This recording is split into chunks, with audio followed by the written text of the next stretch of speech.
마태복음 9장 14절부터 17절까지 말씀 우리 한 목소리로 같이 읽습니다. 그때 요한의 제자들이 예수께 나와 이르되 우리와 바리새인들은 금식하는데 어찌하여 당신의 제자들은 금식하지 아니하나이까? 예수께서 그들에게 이르시되 혼인집 손님들이 신랑과 함께 있을 동안에 슬퍼할 수 있느냐? 그러나 신랑을 빼앗길 날이 이르리니 그때에는 금식할 것이니라. 생배 조각을 낡은 옷에 붙이는 자가 없나니 이는 기운 것이 그 옷을 당기어 헤어짐이 더하게 됨이요 새 포도주를 낡은 가죽 부대에 넣지 아니하나니 그렇게 하면 부대가 터져 포도주도 쏟아지고 부대도 버리게 됨이라. 새 포도주는 새 부대에 넣어야 둘이 다 보존되느니라. 아멘. 오늘은 새 포도주는 새 부대 거꾸로 하면 큰일 납니다. 새 포도주는 새 부대, 이 제목으로 말씀 전할 텐데요. 우리가 지난주에 나눴던 말씀 한 번 더 기억해 보면 이 말씀 바로 다음에 이어지는 말씀이라 그래요. 세례 마태를 예수님이 제자로 부르시죠. 그래서 마태가 예수님을 자기 집으로 초청합니다. 그래서 죄인들과 더불어 세례와 죄인들과 더불어 예수님이 거기서 잔치를 즐기셔요. 그걸 보고 지금 하는 본문이에요. 그걸 보고 나서 요한의 제자들이 생각할 때 요한이 어떤 사람입니까? 세례 요한이 광야에 외치는 자의 소리. 그 뭐죠? 뭐 먹었죠? 메뚜기와 석청을 먹고. 그 몸에 좋은 거 먹은 거 아닙니다. 여러분, 뭐 지금 오늘날에 먹으면 몸에 좋을 수 있지만, 그런데 그런 제자들이 볼 때는 예수님 좀 이상한 거예요. 이 죄인들하고 막 더불어 먹고 막 이러니까 그거에 대한 의문서부터 시작된 건데, 여러분 지난주에 나눴던 본문에서 주님께서 건강한 자에게는 의원이 쓸데없고 병든 자에게나 쓸모있다라고 말씀하면서 주님이 병든 자를 위해서 오셨다라고 하거든요. 그 당시에 나는 병든 사람이 아니야, 나는 건강해 라고 생각했던 사람들이 누구예요? 바리새인과 서기관들이었어요. 나는 병들었어 라고 생각했던 사람들은 세리와 죄인들이었습니다. 물론 그 율법 안에서 있었기 때문에 그런 것도 있지만 사실상 진짜 큰 병에 걸린 사람 누구예요? 바리새인과 서기관들이에요. 그들은 돌이키지 못했죠. 그래서 이 오늘 비유에서 이것을 하나 정리하고 지나가면 바리새인과 서기관들이 낡은 가죽 부대예요. 그리고 세리와 죄인들이 새 가죽 부대고, 새 포도주는 예수 그리스도, 그리고 그분과 함께 도래한 하나님의 나라입니다. 요한의 제자들이 와서 왜 금식하지 않는 거예요? 라고 물어요. 그것이 되게 이상했던 거예요. 그런데 그때 예수님이 혼인잔치에 비유하면서 답하시거든요. 신랑과 함께 있는 혼인잔치에서 왜 금식하냐? 왜 슬퍼하냐? 슬퍼할 수 없다. 오히려 기뻐해야 된다. 그리고 신랑을 빼앗길 날이 올 텐데 그때 금식하면 된다. 이렇게 말하거든요. 지금 신랑과 함께 있는. 여러분, 오늘날은 어떤가요? 오늘날 우리는 예수님을 빼앗긴 상태인가요? 아니면 예수님과 함께 있는 상태인가요? 함께 있는 상태입니다. 우리가 다시 오실 예수님을 기다리다 보니까 이게 빼앗긴 상태인 줄 알아요. 예수님 우리 안에 함께 하시죠. 예수님이 십자가에서 죽으시고 부활하신 다음에 사망 것에 깨뜨리고 예수님이 승천하신 다음에 우리에게 성령을 보내시죠. 그래서 성령이 우리 안에 거하시면서 비로소 새로운 성전 시대가 시작되었습니다. 우리가 성전이에요. 그래서 우리는 하나님과 늘 함께합니다. 그래서 우리가 하나님과 함께하는 성령의 시대가 시작되었기 때문에 우리에게 뭐가 제일 중요해요? 기쁨이 제일 중요해요. 우리는 고행하는 종교가 아닙니다. 하나님과 더불어 기뻐하는 종교예요. 이 땅 가운데 천국을 누리는 종교입니다. 우리가 주목하는 십자가는 예수님이 계시지 않은 십자가예요. 굳이 비유하자면 천주교의 십자가에는 고난당하시는 예수님이 거기에 그대로 있죠. 우리 보는 십자가에는 예수님이 안 계셔요. 예수님 어디 계십니까? 네, 우리 안에 오셨습니다. 그래서 우리는 그 고통을 이기시고, 그러니까 예수님의 고통에 집중하는 종교가 아니라 예수님의 부활에 집중하는 종교예요. 그래서 예수님이 부활하신 날 주님 앞에 나와 기뻐 찬양하지 않습니까? 그래서 우리 안에 늘 이 기쁨이 충만해야 돼요. 그래서 그리스도의 표지는 기쁨이에요. 기쁨이 우리 안에 있어야 합니다. 우리가 여기서 천국을 누리는 거예요. 주일에 말씀드렸지만 죽어서 가는 곳이 천국이기도 하지만 여기에서부터 천국을 누리는 거예요. 하나님의 나라는 이미 도래하셨습니다. 주님께서 말씀하시잖아요. 여기 있다 저기 있다 못하니 하나님 나라는 너희 안에 있느냐. 예수님이 이 땅에 오시면서 하나님 나라를 가지고 오셨어요. 하나님의 통치가 이 땅에 임했습니다. 그래서 우리 하나님과 동행하면서 하나님 나라를 살아가는 거죠. 그래서 우리가 가장 기뻐할 건 뭐예요? 하나님의 통치가 임했다는 사실로 기뻐해야 돼요.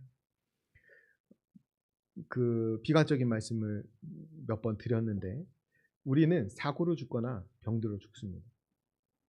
이 두 가지 외에는 없어요. 노안도 병이기 때문에 사고를 입거나 병들어 죽어요. 그래서 우리는 그때에도 뭘 감사하는 거냐면 우리가 병 중에도 하나님의 통치 아래 있다는 사실로 감사하는 것입니다. 그리고 그 통치 그대로 하나님 나라에 가게 돼요.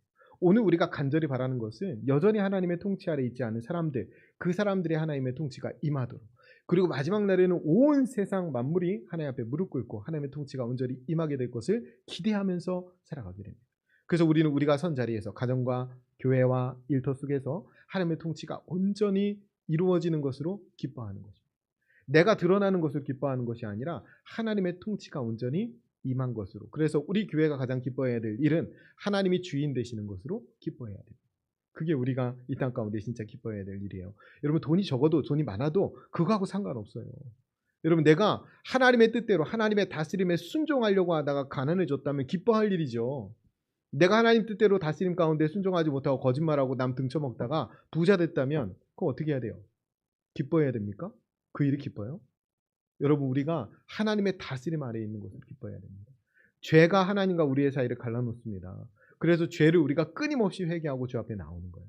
우리가 하나님의 다스림 아래에 있는 것으로 가장 기뻐해야 됩니다. 그래서 그리스도인의 표지는 슬픔과 고통이 아니에요. 고행이 아니에요. 기쁨, 기쁨. 우리가 세상 가운데 고난을 당하는 중에도 기쁨, 환난을 당하는 중에도 기뻐하라. 이게 우리 항상 기뻐하라. 왜? 우리가 주 안에 있기 때문에, 하나님 나라가 우리 안에 임했기 때문에 기뻐하라는 거예요. 그러니까 우리가 기뻐하는 것은 하나님 나라로 기뻐하는 것이지 내 왕국이 커지는 것으로 기뻐하면 그 아직 하나님 만나지 못한 사람이에요. 내 왕국은 없죠. 우리가 세례 받을 때 나는 죽고 예수로 산다고 고백하지 않았습니까? 그러니까 예수님의 나라가 온전히 임할 때, 내가 복음 전하는 저 가정에 하나님이 온전히 통치하지 못했는데 그들이 회심하여 하나님의 그들에게 믿음을 주셔서 그 가정에 하나님의 통치가 임하면 그것으로 기뻐해야 된다는 거예요. 그것이 우리의 진정한 기쁨이 되어야 됩니다. 제가 주일 예배 시간 다음으로 가장 중요하게 생각하는 시간은 주일 친교 시간과 성도 간의 교제 시간입니다. 저는 이 시간이 은혜를 나누고 우리가 기쁨을 나누는 시간이라고 생각해요. 제가 농담처럼 여러분 상태가 제일 좋은 때라고 말씀드렸는데, 농담처럼 말씀드렸지만 진실 그렇습니다. 우리가 일주일 동안 삶을 살 때는 세상에 이것저것 묻어서 와요. 근데 주님을 바라보면서 진짜 기쁨은 이거구나, 진짜 사랑은 여기에 있구나 깨닫고 나면 내가 얼마나 큰 사랑을 받았는지, 얼마나 큰 은혜를 받았는지 알게 되는 거예요. 그게 예배의 성공자입니다. 그렇게 예배드리고 나서 똑같은 예배드리는 형제 자매와 함께 식사를 나누는 자리는 얼마나 즐겁고 행복합니까? 그 이후에 나누는 대화는 얼마나 기쁘고 좋아요. 그러니까 그 시간이 너무나 중요한 시간이에요. 여러분, 풍성하게 먹고, 그러니까 풍성하게 드시고 기쁨의 대화가 더 깊어지셨으면 좋겠어요. 제가 아주 중요하게 생각하는 사역입니다. 은혜를 나누고 서로의 내면을 좀 볼 수 있었으면 좋겠어요. 마태를 부르신 것은 남들 아무도 보지 않았지만 예수님은 마태의 내면을 보셨다는 거예요. 우리도 그래야 합니다. 그래서 그 주일 친교 식사 시간과 이후 교제의 시간은 육적인 시간이 아니라 영적인 시간이에요. 성령께서 함께 하시는. 그래서 그 시간을 은혜롭게 유지하기가 대단히 어렵습니다. 별거 아닌 것 같아요. 밥 해 먹고 차 마시고 이게 어려운 일입니까? 그런데 어려워요. 은혜롭게 유지하기가 굉장히 어렵습니다. 제가 예배를 은혜롭게 유지하는 것보다 식사 교제와 이후 차 마시면서 하는 대화의 시간들을 은혜롭게 이어가는 것이 훨씬 더 어렵습니다. 그래, 왜 그럴까 했더니 그 시간을 위해서 기도를 많이 안 하는 것 같아요. 그죠? 예배를 위해서는 막 기도 많이 하는데 식사 준비와 이후 교제의 시간들에 의해서 그거에 대해서 기도 많이 안 하는 것 같은데, 예배보다 더 할 필요는 없지만 그 이후에 굉장히 중요한 시간이라 생각하고 우리가 깨어서 기도해야 되겠다. 그리고 그 시간에 봉사자로 임하는 사람들은 그 시간에 기도하면서 그 시간을 임해야 되겠다라고 생각합니다. 우리가 주일 식사 준비야 마무리죠. 설거지가 마무리라고 하면 거의 이제는 전 성도가 참여하고 있습니다. 그죠? 전 성도가 이제 밥하는 거에 9월부터 청년들을 집어넣을 거예요. 그래가지고 청년들까지 제가 생각할 때 청년들 한 주, 여전도에 이여전도에 한 주, 이여전도에 비조 한 주, 삼여전도에 한 주, 이렇게 하면 딱 맞는 것 같아요. 모두가 기도하면서 참여하고 모두가 그 일에 헌신하면 좋겠고, 그 시간이 감사와 기쁨을 나누는 시간이 되었으면 좋겠습니다. 여러분, 성도 간의 교제는 굉장히 중요해요. 여러분, 제가 말씀이 더 중요하다라는 의미에서 교회는 교제하는 곳 아닙니다. 말씀을 배우는 곳입니다. 강조해서 말씀드렸지만 말씀을 배우고 난 다음에 하는 교제는 너무나 중요합니다. 여러분 이 교제가 필요 없다면 우리가 왜 교회에 모이나요? 함께 혼자 집에 있으면 되지. 우리가 마지막 때가 가까울수록 모이기를 더 힘써야 된다고 하셨어요. 모이기를 패하는 어떤 사람들의 습관같이 하지 말라. 왜? 혼자 있으면 금방 식어져요. 함께 있으면서 서로를 지탱해줘야 합니다. 그래서 그 교제 시간이 너무나 중요한데 그 교제 시간에 따뜻한 말 한마디가 누구를 살리기도 합니다. 그런데 상처 주는 말 한마디가 누구를 죽이기도 해요. 그래서 그 시간이 굉장히 영적인 시간이라는 거예요.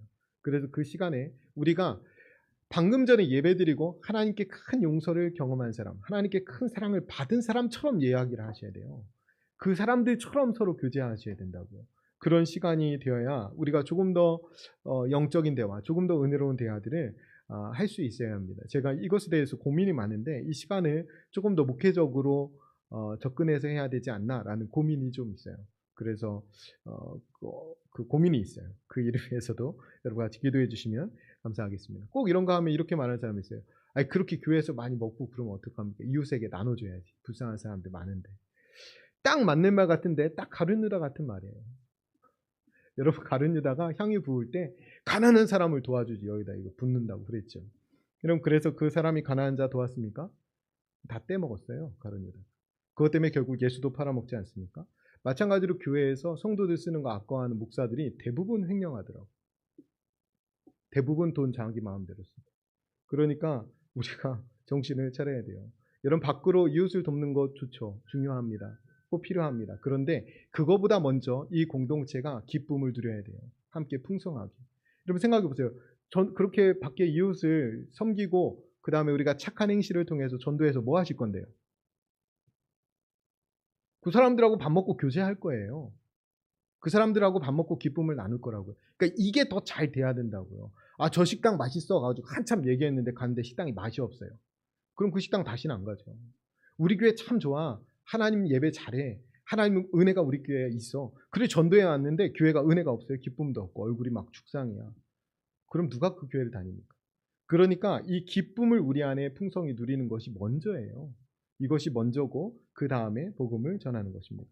오늘 헝겊과 새것에 대한 두 가지 비유가 있습니다. 하나는 생배조각 비유고 하나는 포도주와 가죽부대 비유입니다.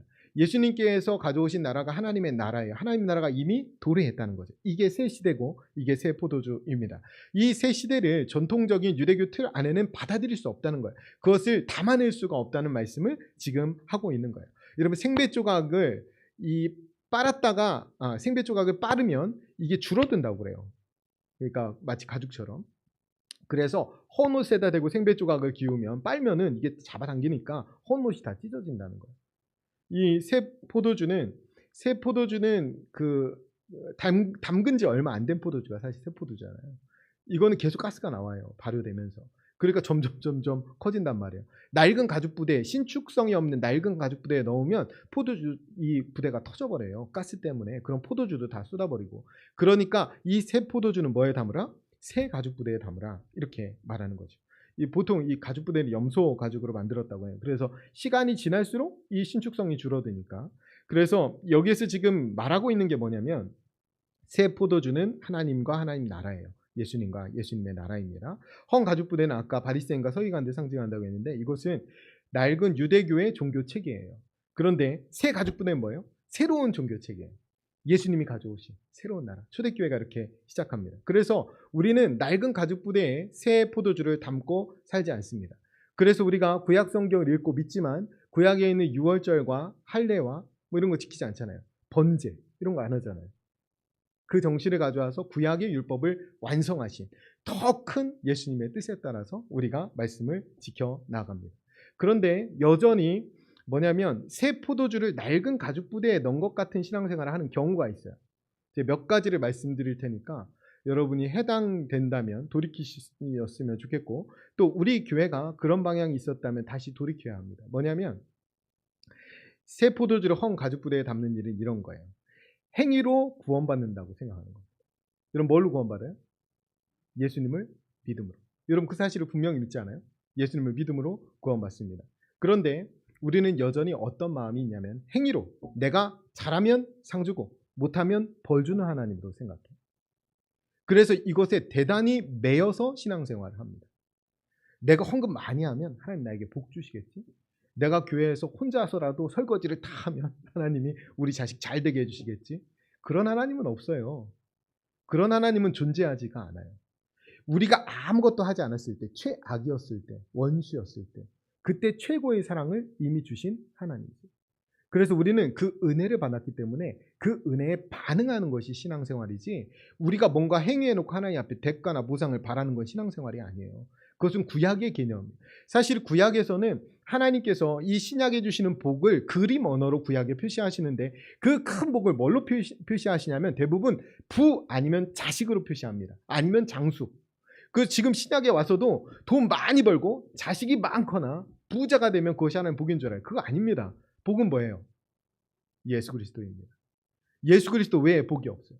그런데 우리는 자꾸 구약의 개념을 가지고 내가 열심히 잘 신앙생활하면 오래 살게 해주시겠지, 내가 열심히 잘 신앙생활하면 부자가 되게 해주시겠지, 이런 생각들을 하고 있다는 거야. 내가 하나님 뜻대로 잘하면 내 자식이 잘 되게 해주시겠지. 자식이 제일 잘 되는 길은 복음과 함께 고난을 받는 거예요. 주일에 말씀드렸지만 하나님의 통치 아래 온전히 살아가는 것, 어떤 유혹과 시험도 이기는 것, 그것이 우리 자녀들이 잘 사는 길입니다. 근데 우리는 이 구약의 개념을 그대로 가지고 와서 신앙생활을 한다는 거예요. 그래서 여전히 믿음으로 구원 받아 놓고도 행위를 여전히 붙들고 살아요. 그래서 하나님이 우리가 뭘 잘하면 하나님 우리에게 더 잘해 주실 것 같고, 그 우리가 이런 기대 심리가 있잖아요. 그런데 반대로 우리가 못하면 그럼 못하는 만큼 벌 주시는 하나님 좋아요, 싫어요? 그럼 아마 저는 여기서 설교를 못할 것 같아요. 우리가 온전히 살 수 있는 사람 누가 있겠어요? 하나님의 은혜로 오늘을 살아가는 것입니다. 그래서 우리가 하는 것은 뭐예요? 은혜에 반응하는 것밖에 없어요. 은혜에 반응하는 것. 그리고 나서 대가를 바랄 수 있어요. 은혜에 반응했는데 무익한 종이 다만 해야 할 일을 한 것뿐입니다. 그래서 그냥 하나님 한 분으로 만족하는 거예요, 우리는. 그리고 그분이 우리에게 칭찬해 주시는 거, 그거 하나로 끝나는 겁니다. 목회자가 칭찬하거나 여러분 옆에 있는 사람이 칭찬하는 것은 아무 소용없어요. 그 칭찬 때문에 하나님 칭찬만 더 못 받게 돼요. 그래서 행위를 강조하면 끊임없이 내가 살아나게 됩니다. 신앙생활하면서 사람의 행위를 드러나게 하고 그 행위를 주목하게 하는 것, 이런 것들이 굉장히 구약적인 거예요. 그러니까 이런 것이 새 포도주를 낡은 가죽 부대에 담는 거예요. 헌금을 많이 낸 순서대로 이름을 넣는 것은 굉장히 신박하면서도 천박한 겁니다. 그런데 그렇게 하면 어떻게 됩니까? 중직자들이 체면 때문에 많이 냅니다. 많이 낼 수밖에 없어요. 여러분, 그것은 하나님께 드리는 헌금인가요? 사람에게 내는 헌금인가요? 하나님이 받으시는 헌금은 아니죠. 하나님께 은혜 받은 심령으로 드리는 것, 그건 내가 마음에 정한 대로 드리는 것인데, 다른 사람 눈치 보면서 줄을 세워놔서 드리는 헌금, 그것은 나쁜 짓이에요. 왜 나쁜 짓이냐면 은혜가 은혜되지 못하게 합니다. 우리는 은혜에 반응해서 하나님 앞에 내 생명도 드려야 되는데, 그렇게 하면 은혜가 은혜되지 못하게, 그 행위에 붙들려서 내가 못된 신앙이 됩니다. 내가 교회에서 주인 노릇하기 시작해요. 그래서 돈 있는 사람이 와서 목소리가 커지잖아요. 거기는 하나님 교회가 아니에요. 세상 권력을 가진 사람이 들어와서 목소리가 커지잖아요. 거기는 하나님 교회가 아닙니다.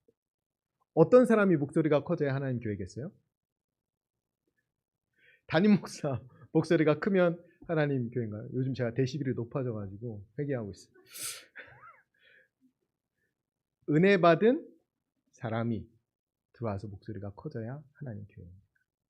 은혜 받은 사람이 나 같은 사람을 하나님이 은혜 주셔서 내가 여기 있습니다, 이 말을 크게 할 수 있는 사람, 가진 것이 없어도, 헌신한 것이 없어도 나 하나님 은혜로 여기 있습니다, 그렇게 말할 수 있는 그 사람들의 목소리가 큰 사람들, 그 사람들이 은혜가 은혜되게 하는 사람입니다. 여러분, 은혜가 은혜되지 못하게 하는 것은 큰 죄입니다. 이게 이제 가장 많은 일이에요. 교회 안에 여전히 새 부대가 되지 못하는. 또 하나는 이런 겁니다. 여러분, 구약의 성전 시대였는데 그 성전 시대는 끝났습니다. 예수님이 오시고 그 성전 막 성전 자랑할 때 그 성전 내가 돌 위에 돌 하나도 남기지 않고 다 무너뜨려 버리겠다. 그리고 그 성전 내가 다시 3일 만에 일으키겠다, 이러시거든요. 그 성전이 누굽니까? 예수 그리스도. 그리고 그 성전을 주님이 어떻게 일으키십니까? 그분의 영을 그분의 사람들에게 보내시면서 그 사람들을 성전으로 일으키십니다. 이래서 성전 시대가 끝나는 거예요. 고린도전서 3장 16절 17절에 너희는 너희가 하나님의 성전인 것과 하나님의 성령이 너희 안에 계시는 것을 알지 못하느냐. 누구든지 하나님의 성전을 더럽히면 하나님이 그 사람을 멸하시리라. 하나님의 성전은 거룩하니 너희도 그러하니라. 아멘. 여러분, 신약에 와서 성전에 대한 개념은 너무나 분명해요. 성전에 대해서 건물을 쓰지 않습니다. 예수님이 그 당시에 오셨을 때 유대교 체제가 여전히 있을 때 저 성전 허물어라 이렇게 성전을 쓰실 때는 있었으나 그 이후의 성전을 이야기하지 않습니다. 성전 뭐예요? 우리가 성전이에요. 그런데 교회에서 꼭 예배당 지을 때마다 성전 건축이라고 합니다. 왜 그럴까요? 그래야 돈을 잘 내요. 성전 건축이라고 해야. 우리가 예배당 나와서 하나님 앞에 예배할 때 하나님 이 성전에 나를 부르셔서 고맙습니다. 이렇게 기도하는 것은 얼마든지 괜찮습니다. 그런데 다른 목적을 가지고 교회 예배당을 향해서 성전이라 이름 짓는 것은 너무나 악의적이죠. 성전은 우리 몸인 것을 잃어버리게 만듭니다. 70, 80년대 한국 사회가 막 발전했어요. 정신없이 발전했어요. 그래서 막 건설업이 막 붐을 일으키고 그 이후에 90년대 대학 간 사람들은 대부분 건축학과 갔어요. 그리고 건축학과 끝났죠. 그런데 그렇게 막 부흥하면서 발전하면서 번영한 거죠. 그러면서 교회도 건물 크게 지면 막 사람들이 몰려올 줄 알아서 실제 그랬습니다. 그래서 구호가 뭐였냐면 모여라 돈 내라 집 짓자. 이것이 70년대 80년대 교회들이 맺혀대는 대부분의 말이었어요. 그런데 70, 80년대 그 부동산 붐과 발맞춰서 막 성장한 교회가 결국 어떻게 됐냐? 자본주의에 잠식당해 버리게 됩니다. 자본주의에 붙들리게 돼요. 우리는 우리 각 사람을 성전답게 세우는 것이 중요합니다. 그런데 이것을 건물을 짓는 것으로 다 대체해 버렸어요. 내가 철동살동 집을 팔아서라도 헌금을 드리고 그래서 번듯한 예배당 하나 성전이라고 했으니까 그 땅 성전을 지어 놓는 것이 내 신앙생활의 전부인 줄 알았다고. 죽을 때 돼가지고 그래 내가 성전을 건축했지. 목회자들도 은퇴할 때 내가 성전을 건축했지. 지어야 될 것은 눈에 보이는 유형의 건물이 아니라 하나님의 사람들을 성전답게 지어가야 합니다. 그것이 새 부대예요. 그런데 여전히 낡은 부대에 성도들 다 집어넣어가지고 이 건물 짓는 게 전부인 것처럼 이게 성전인 것처럼 호도한다는 거예요. 그럼 어떻게 됐습니까? 그래서 천박한 신앙인들을 양산한 거예요. 목회자들은 더 천박해졌어요. 그래서 성도들도 착득해가지고 지은 집을 어떻게 했습니까? 성전이라고. 지을 때는 성전이라고 하고 넘길 때는 회사처럼 자기 아들한테 세습합니다. 그게 한두 교회의 일이 아니라 이 한국교 전체의 일이에요. 그러니까 이것은 낡은 가죽부대에 새 포도주를 담아서 결국에는 터질 때가 이런 거예요. 터질 때. 그래서 오히려 세상이 교회를 향해서 손가락질하지 않습니까? 이젠 손가락질을 넘어서 걱정해요. 걱정해. 저렇게 해도 되나? 그게 낡은 가죽부대에 새 포도주를 담는 거예요. 여러분, 각 사람을 성전답게 세워가는 것이 중요합니다. 그것이 우리의 자랑이 되어야 돼요. 내가 한 심령이라도 전도한 것이 내 자랑이 되어야 합니다. 내가 한 심령이라도 제대로 세우기 위해서 애쓰고 헌신한 시간들이 있었어야 돼요. 여러분, 건물 아무리 지으면 뭐합니까? 여러분, 성전된 한 사람 한 사람 다 떠나가지고 사람 없으면 이거 다른 걸로 다 팔립니다. 이거 유럽이나 미국 교회는 얼마든지 있는 일이고 성수동에도 술집으로 팔린 큰 교회 하나 있어요. 그래서 막 난리 났는데 아니 뭐 무슨 상관입니까? 성도들 다 떠나면 그게 무슨 교회예요? 그러니까 나이트로 쓰든 클럽으로 쓰든 그게 무슨 상관이에요? 사는 사람 마음이지. 우리도 마찬가지예요. 성전은 성도 한 사람 한 사람이라고요. 한 사람 한 사람이 그리스도인답게 세워져 가는 것이 중요하지 안에 있는 사람들은 피폐해져 가는데 그저 돈만 모아가지고 건물만 지어놓고 나면 그게 교회라고 착각하면서 살아가는 거예요. 그게 성전이라고 착각하면 그 언젠가는 찢어지고 터집니다. 그게 낡은 가죽부대에 새 포도주를 붓는 짓이에요. 주님께서 디모데후서 3장 5절에 이렇게 말씀하시죠. 경건의 모양은 있으나 경건의 능력은 부인하니 이 같은 자들에게서 내가 돌아서라. 우리는 건물 지은 것으로 그것이 경건의 능력인 줄 알아요. 그건 모양이죠. 모양만 갖춰놓고 내가 큰 교회에 들어가면 내가 큰 교인 된 것 같이 생각하는 거예요. 불법을 도용해서라도 크게 지어놓고 그 안에 들어가서 신앙생활하면 내가 아주 대단한 신앙인 것처럼 생각합니다. 아니요. 나를 지어야죠. 내가 성전답게 변해야죠. 내가 깨끗해야죠. 날 만난 사람들이 조금이라도 깨끗한 그리스도인을 만나고 조금이라도 하나님에 대해 소망을 품는 그런 역사들이 일어나야 되는데 아니에요. 천박하기 끝이 없는. 우리가 낡은 가죽부대가 무엇이었는지 돌아봐야 합니다. 건물로 우리 신앙을 대신하려고 하면 안 돼요. 또 업적으로 우리 신앙을 대신하려고 해서도 안 되고, 오늘 내가 성전답게 살아가는 것, 오늘 내가 하나님을 모신 성전답게 말하고 행동하는 것, 그것이 우리의 자랑입니다. 그것만 남는 거예요. 세 번째로, 여러분, 제사장의 시대는 끝났습니다. 그래서 하나님께서 우리 모두를 왕같은 제사장으로 부르셨어요. 베드로전서 2장 9절에 나오잖아요. 그러나 너희는 택하신 족속이요 왕같은 제사장들이요 거룩한 나라요 그의 소유가 된 백성이니 이는 너희를 어두운 데서 불러내어 그의 기이한 빛에 들어가게 하신 이의 아름다운 덕을 선포하게 하려 하심이라. 아멘. 여러분, 목회자만 성직이 아니에요. 여러분, 다 거룩한 일이에요. 여러분이 더 거룩한 것 같아요. 하시는 일은. 저야 뭐 항상 여러분들만 만나니까 뭐 그렇게 뭐 크게 힘들 일은 없는데, 여러분들은 세상에서 별의별 사람을 다 만나잖아요. 근데 그 사람들 안에서 악을 악으로 갚을 수 없고, 그 사람들 앞에서 성직을 감당하는 거 더 어렵죠. 여러분, 목회자만 성직이 아닙니다. 하나님의 왕 같은 제사장으로 다 부름받았어요. 그래서 세상 속에서 하나님의 아름다운 덕을 선포해야 됩니다. 이 일은 저보다는 여러분들에게 훨씬 더 많이 맡겨져 있어요. 제가 뭐 세상에 뭐 얼마나 나가겠어요. 목회자들은 별로 안 믿는 사람도 별로 못 만나요. 근데 여러분들은 그냥 세상 한복판에서 살잖아요. 거기서 하나님의 아름다운 덕을 선포하는 하나님의 왕 같은 제사장들이라고. 그러니까 스스로의 일이 얼마나 거룩한 일인지 깨달아야 됩니다. 그런데 이것을 마치 제사장 시대처럼 교회만 거룩한 것처럼 만들어놨어요. 그래서 제 청년 때를 고백하면 교회에서 살았어요. 교회에서 교회 일만 중요한 줄 알았어요. 참 그렇게 학교를 잘 안 가고 교회만, 그렇게 잘못하면 목사가 됩니다. 그렇게 하다가는, 제가 목사가 됐으니까 다행히 다른 일 했으면 큰일 날 뻔했어요. 그런데 무조건 교회에 붙들어 놓는 거예요. 교회에서 막 일만 막 드립다하고, 세상에서 월요일 나가면 막 피곤해가지고 일도 잘 하지 못하고, 그 불성실한 거 아닙니까? 그런데 그렇게 만들어놨다. 구분했다는 거예요. 그런데 그런 시대는 끝났어요. 제사장의 시대가 끝났다는 거예요. 그래서 일터해 주신 골로새서 3장 23절 말씀에 무슨 일을 하든지 마음을 다하여 주께 하듯 하고 사람에게 하듯 하지 말라. 아멘. 여러분이 하는 모든 일을 주님께 하듯 해야 된다고. 저도 예배 준비하고 설교하고 여러분 목회하는 거 주께 하듯 하거든요. 여러분들 세상 가운데 나가서 여러분이 하신 일들을 사람에게 하듯 하지 말고 주님께 하듯 해야 된다는 거예요. 여러분이 왕같은 제사장이기 때문에. 세상을 주님께로 돌아오게 해야 되는 왕같은 제사장들이에요. 여러분을 보고, 그러니까 우리 교회는 주일에는 이렇게 모여있지만 주중에는 쫙 흩어지는 거예요, 교회가. 그래서 그 교회를 통해서 하나님을 보게 됩니다. 여러분, 디모데전서 2장 5절에 이렇게 말씀합니다. 하나님은 한 분이시요 또 하나님과 사람 사이의 중보자도 한 분이시니 곧 사람이신 그리스도 예수라. 아멘. 중보자는 예수님밖에 없어요. 우리가 하나님 사이에 누구를 끼워 넣을 필요가 없다는 거예요. 예수님을 붙들어야지 목회자에게 종속되면 곤란합니다.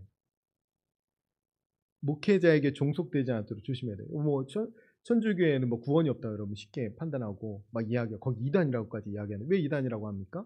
그 중간에 성모 마리아가 있어서, 그 중간에 신부가 있어서. 여러분, 교회는 다른가요? 여러분, 어떤 경우에는 중간에 목회자를 두고 목회자에게 종속되어서 살아가는 성도들 많이 있습니다. 여러분, 우리가 하나님과 우리 사이의 중보자는 오직 예수 그리스도밖에 없습니다. 우리가 어떤 것을 구하든지 우리의 기도가 하나님 앞에 일치되기만 하면 예수님의 이름으로 기도합니다. 이것 하나면 충분합니다. 그런데 우리는 중간에 그 목회자를 두고 하나님과 관계하는 경우가 많이 있어요. 제사장의 시대가 끝났는데 마치 제사장처럼 목회자를 대해야 한다는 거. 목회자만 제사장인 거죠. 그러다 보니까 점점 목회자들이 맛이 가가지고 양복 입은 무당처럼 바뀌는 거예요. 옷만 양복 입었지 하는 일은 무당하고 똑같은 거죠. 여러분, 우리는 그런 거 믿는 사람들이 아니라고. 그런데 얼마나 많은 사람들이 이렇게 했는지 몰라요. 저는 그게 낡은 가죽 부대에 새 포도주를 붓는 일이다라고 생각합니다. 물론 목회자가 그 목회자의 직임이 분명히 있어요. 오늘날에도 이 사역을 풀타임으로 하기 때문에 여러분들이 생활을 보장해 주시지 않습니까? 그러니까 그거에 대한 책임을 다하고 여러분 영혼을 위해서 기도하고 또 목회하는 것은 당연히 목회자가 할 일이죠. 제가 말씀드린 핵심 뭐냐면 종속되지 마시라는 거예요.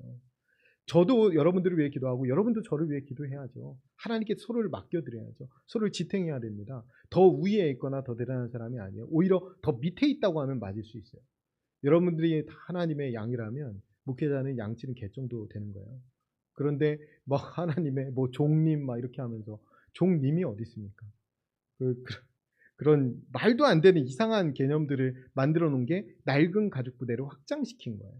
그렇게 확장시키니까 이제 저는 찢어질 때가 됐다. 지금 이제 한국교회가 이 찢어질 때가 이르렀다 생각합니다. 히브리서 13장 17절 말씀에 너희를 인도하는 자들에게 순종하고 복종하라. 그들은 너희 영혼을 위하여 경성하기를 자기들이 청산할 자인 것 같이 하느니라. 그들로 하여금 즐거움으로 그것을 하게 하고 근심으로 하게 하지 말라. 그렇지 않으면 너희에게 유익이 없느니라. 아멘. 목회자의 일이라는 거예요.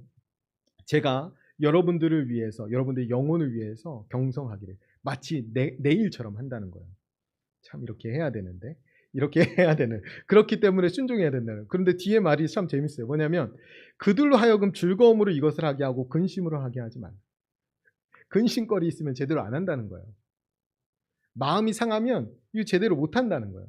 그러니까 종속될 만한 뭐 그렇게 대단한 사람들도 아니에요, 목회자들이. 여러분이 끝까지 의지할 분은 하나님밖에 없어요. 목회자들은 그렇게 의지할 대상이 못 돼요. 오히려 서로를 지탱해 줘야죠. 더 많이 노출되어 있다면 더 많이 위험할 텐데, 말 많이 하는 사람 되지 말라고 했잖아요. 제가 오늘도 얼마나 말을 많이 합니까? 그러니까 불리해요. 그런데 그래 서로를 위해서 기도해야 되는 거죠. 얼마나 서로가 약한 존재인지 서로를 지탱해야 되지 누군가에게 종속되어서는 안 됩니다. 결론으로 말씀드리면 여러분, 하나님의 나라가 이미 도래했어요. 그래서 하나님의 통치와 다스림은 이미 시작되었습니다. 그 안에서 살아가는 것이 우리의 큰 기쁨이에요. 여러분, 구약시대처럼 뭐 오래 사는 거, 자식이 잘 되는 거, 돈이 많아지는 거, 이런 거는 우리의 기쁨이 아니에요. 설사 그런 것들을 잃어버리더라도 하나님의 통치 아래에 있는 것이 기쁨입니다.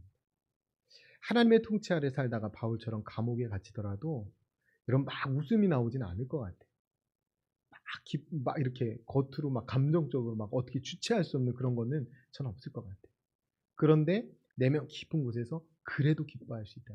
그래, 내가 그래도 나는 견뎠어. 난 그래도 하나님 통치 아래서 안 벗어났어. 그 기쁨이 있는 거예요. 그거 가지고 천국 가는 거예요. 여러분, 잠깐 사라지는, 제가 주일에도 말씀드렸잖아요. 하수구만 막혀도 기쁨 다 날아가요. 여러분, 감정적인 기쁨은 아무것도 아니에요. 근원적인 기쁨을 놓치지 말아야 돼요. 그래서 가만히 생각해 보면 이렇게 만족함이 없잖아요.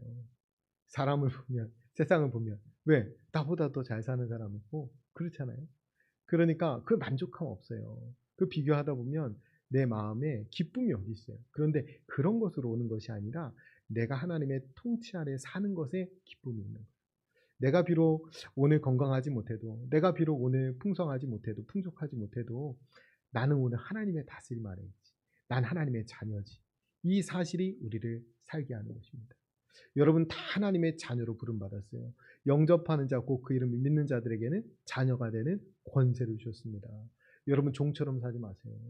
여러분 목회자에게 종속되지 마세요. 여러분 건물에 매이지도 마시고, 여러분 한 사람 한 사람이 성전입니다. 왕같은 제사장이에요. 하나님의 자녀입니다. 하나님 나라의 상속자로 부르셨어요. 당당하게 사세요. 매어있지 마시고, 하나님은 여러분들을 진리 가운데 자유케 해주셨는데 그 자유를 담아낼 수 있을 만큼 저는 교회가 너무나 이 풍성하게 넓어지지 못했다라는 죄송함이 있습니다. 하나님의 큰 놀라운 십자가를 통해 주신 그 크신 은혜를 제대로 담아내지 못한 것 같아요. 그런데 우리 한 사람 한 사람이 먼저 좋은 성도 되고, 우리 한 사람 한 사람이 스스로 성전을 아름답게 지어가면 교회는 자연스럽게 온전해질 수밖에 없습니다. 우리가 그 사명 잘 감당하는 하나님의 사람들 되셨으면 좋겠습니다. 우리 들은 말씀 간직하면서 같이 기도할 때 우리 공동체가 이미 도래한 하나님의 나라 속에서 기쁨을 누리고 나누게 해 주옵소서. 하나님 나라를 온전히 받아들이지 못하고 여전히 헌 가죽부대에 머물러 있는 것들이 있다면 깨우쳐 주옵소서. 돌이키게 하옵소서. 예수 그리스도를 믿음으로 구원받은 새 사람답게 새로운 삶의 방식과 모습으로 살아가는 저희들 되게 하여 주옵소서. 우리 같이 결단하면서 함께 통성으로 기도하겠습니다. 기도합니다.